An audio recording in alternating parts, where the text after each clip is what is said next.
Hi friends, நீங்க பார்த்துட்டு இருக்கிறது எலக்ட்ரிக் தமிழா சேனல். நான் உங்கள் கிஷோர். Friends, இன்னைக்கு வீடியோல எதை பத்தி பார்க்க போறேன்னா ஆஃப் கிரிட் சோலார் சிஸ்டம்னா என்ன, ஆன் கிரிட் சோலார் சிஸ்டம்னா என்ன, ஹைபிரிட் சோலார் சிஸ்டம் என்னன்னு இந்த வீடியோல தெரிஞ்சுக்கலாம். மற்றும் இந்த மூணு சோலார் சிஸ்டத்தோட கனெக்டிங் டயக்ராமையும் இந்த வீடியோல பார்க்கலாம். அதுக்கு முன்னாடி நீங்க நம்ம சேனலை சப்ஸ்கிரைப் பண்ணலைன்னா கீழே உள்ள சப்ஸ்கிரைப் பட்டனை கிளிக் பண்ணி சப்ஸ்கிரைப் பண்ணிக்கோங்க. கூடவே பெல் பட்டனையும் கிளிக் பண்ணிக்கோங்க. ஆல் என்ற ஆப்ஷனை செலக்ட் பண்ணிக்கோங்க. ஃப்ரெண்ட்ஸ், நீங்க இன்னும் நம்ம சேனலை இன்ஸ்டாகிராமில் ஃபாலோ பண்ணலைன்னா கீழே டிஸ்கிரிப்ஷனில் இருக்கக்கூடிய லிங்கை கிளிக் பண்ணி இன்ஸ்டாகிராம்லையும் ஃபாலோ பண்ணிக்கோங்க. உங்கள் சந்தேகங்களை இன்ஸ்டாகிராம்லையும் கேளுங்க. இப்போ வீடியோக்குள்ளே போகலாம். ஆன் கிரிட் சோலார் சிஸ்டம்னா என்னென்னா, நம்ம சோலார் பேனல்லேருந்து ப்ரொடியூஸ் பண்ணக்கூடிய கரண்ட்டை நம்ம வீட்டுக்கு எந்த அளவுக்கு தேவையோ அதை நம்ம யூஸ் பண்ணிக்கிட்டு மிச்சமுள்ள கரண்ட்டை நம்ம நெட் மீட்டர் யூஸ் பண்ணி கிரிட்டுக்கே சென்ட் பண்ணுறது தான் நம்ம ஆன் கிரிட் சோலார் சிஸ்டம்னு சொல்லுவாங்க. இந்த ஆன் கிரிட் சோலார் சிஸ்டம் எந்தெந்த இடத்துல யூஸ் ஆகும்னா, நமக்கு 24 ஹவர்ஸும் கரண்ட்டு நம்ம இருக்கக்கூடிய இடத்துல இருந்ததுன்னா கண்டிப்பாக நீங்கள் ஆன் கிரிட் சோலார் சிஸ்டத்துக்கு போகலாம். ஒருவேளை உங்களுக்கு 1 hour 2 hour current daily cut ஆகும்ன்ற பட்சத்தில் நீங்கள் ஆன் கிரிட் சோலார் சிஸ்டத்துக்கு போவேனா.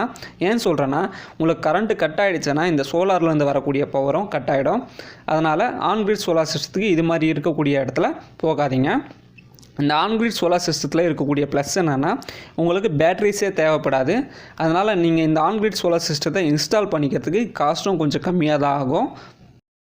ஆன் கிரிட் சிஸ்டத்தில் நம்ம பேட்டரிஸே யூஸ் பண்ணாததுனால நம்ம இன்ஸ்டால் பண்ணுறதுக்கு தேவைப்படக்கூடிய ஸ்பேஸும் கம்மியாக தான் ஆகும். ரெண்டாவது, ஆஃப் கிரிட் சோலார் சிஸ்டம்னா என்னென்னா, நம்ம சோலார் பேனல்ஸில் வந்து ப்ரொடியூஸ் பண்ணக்கூடிய கரண்ட்டை பேட்டரிஸில் ஸ்டோர் பண்ணி நம்ம வீட்டுக்கு நம்ம யூஸ் பண்ணிக்கக்கூடியது தான் of grid solar power system. இந்த ஆஃப் கிரிட் சோலார் பவர் சிஸ்டத்தில் நம்ம மார்னிங் டைமில் சோலார் பேனல்ஸ்லேருந்து ப்ரொடியூஸ் பண்ணக்கூடிய கரண்ட்டை பேட்டரியிலேயே ஸ்டோர் ஆகிட்டு இருக்கோம். நம்ம வீட்டுக்கு நம்ம டைரெக்டாக யூஸ் பண்ணிக்கலாம். நைட் டைமில் நம்மளுக்கு பவர் ப்ரொடியூஸ் ஆகாதுன்றதுனால நம்ம பேட்டரிஸில் இருக்கக்கூடிய கரண்ட்டை நம்ம வீட்டுக்கு நைட் டைமில் நம்ம யூஸ் பண்ணிக்கலாம். இது மாதிரி தான் of grid solar power system work ஆகும். ஆஃப் கிரிட் சோலார் பவர் சிஸ்டத்தை நம்ம எந்த இடத்துல இன்ஸ்டால் பண்ணலாம்னா, இபி பவரே அவைலபிளாக இல்லாத ஒரு இடத்துல நம்ம ஆஃப் கிரிட் சோலார் பவர் சிஸ்டத்துக்கு போகலாம். ஆனால் நம்ம வீட்டுக்கு தேவைப்படக்கூடிய கரண்ட்டு மொத்தமே நம்ம சோலார் பேனல்ஸ்லேருந்து ப்ரொடியூஸ் ஆகிறதுனால நம்ம அதிகப்படியான சோலார் பேனல்ஸை இன்ஸ்டால் பண்ண வேண்டியது வரும். அதிகப்படியான பேட்டரிஸை இன்ஸ்டால் பண்ண வேண்டி வரும். அதனால் நமக்கு காஸ்ட்டும் கொஞ்சம் கூடுதலாக இருக்கும். நமக்கு இன்ஸ்டால் பண்ணக்கூடிய இடமும் கொஞ்சம் அதிகமாக தேவைப்படும். மூணாவது, ஹைப்ரிட் சோலார் பவர் சிஸ்டம்னா என்னென்னா, நம்ம சோலார் பேனல்ஸ்லேருந்து ப்ரொடியூஸ் ஆகக்கூடிய கரண்ட்டை நம்ம வீட்டுக்கு யூஸ் பண்ணிக்கலாம். மிச்சமுள்ள கரண்ட்டை நம்ம பேட்டரிஸ்லையும் ஸ்டோர் பண்ணிக்க முடியும்.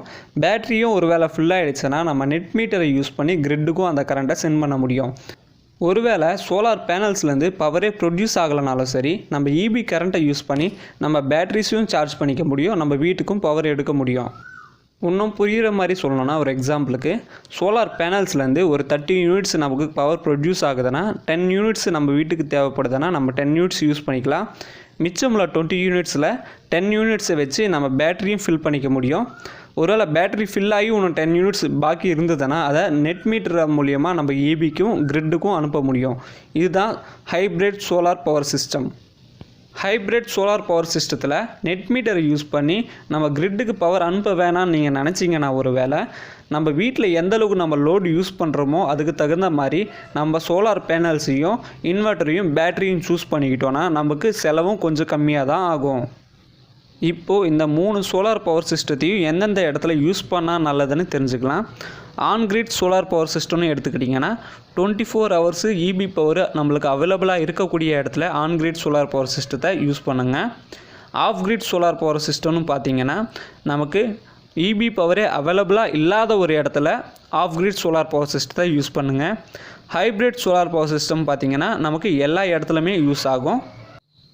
இந்த வீடியோவில் சோலார் பவர் சிஸ்டத்தை பற்றி நீங்கள் முழுமையாக தெரிஞ்சிட்ருப்பீங்கன்னு நம்புகிறேன். இது மாதிரி எலக்ட்ரிக்கல் அண்ட் ப்ளம்பிங் ஒர்க்ஸை பற்றி மேலும் நீங்கள் தெரிஞ்சுக்கணும்னு நினச்சிங்கன்னா கீழே உள்ள சப்ஸ்கிரைப் பட்டனை கிளிக் பண்ணி சப்ஸ்கிரைப் பண்ணிக்கோங்க. கூடவே பெல் பட்டனையும் கிளிக் பண்ணிக்கோங்க. ஆல் என்ற ஆப்ஷனும் செலக்ட் பண்ணிக்கோங்க. இந்த வீடியோவில் ஏதாவது டவுட் இருந்தால் கமெண்ட் செக்ஷனில் கமெண்ட் பண்ணுங்கள். இந்த வீடியோக்கு ஒரு லைக் கொடுங்க. நீங்கள் இன்னும் நம்ம சேனலை இன்ஸ்டாகிராமில் ஃபாலோ பண்ணலைன்னா கீழே உள்ள டிஸ்கிரிப்ஷனில் லிங்க் இருக்குது. அந்த லிங்கை கிளிக் பண்ணி இன்ஸ்டாகிராமில் நம்ம சேனலை ஃபாலோ பண்ணிக்கோங்க. வீடியோவை முழுமையாக பார்த்ததுக்கு நன்றி.